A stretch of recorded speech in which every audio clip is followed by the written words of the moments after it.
আমারে দিয়া আর টিয়া পয়সা জমানো সম্ভব না। না, কারণ আমি চাই একরকম, আমার মনটাই কয় আরেক রকম। যখনই কয়টা টিয়া জমাই, মনটাই কয় তোর তো খিদা লাগছে, খাইতি না? টেডি রাখছো কীর্তি পয়েড খেলা। আমি খেলাই। আমি যদি 10টা টিয়া জমাই 20টার খিদা লাগে, তখন আর মাথা মুতা কাম করে না, আমি মগায় সব খেয়ালাই। আমার যত টাকা পয়সা ছিল সব আমি একবার খেয়ালেছি। আমি এখন গরিব না, আমি ফহির। শেষ। চিন্তা ভাবনা করে যেহেতু খরচ করি নাই, তার মানে এখন চিন্তা করেও লাভ নাই। ওয়াও, খেয়ালেছি সব। টিয়া পয়সা যা ছিল খেয়ালেছি, মানি বেগে টিয়া নাই। আমার মনের আমি কষ্ট দিতারি না।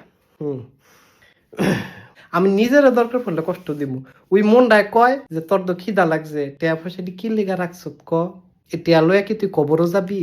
আল্লাহ টিয়া দিছে খরচ কইরা লা, খাইয়া না লাবি, এ টিয়া দিয়ে কি হইব? ভবিষ্যতের কথা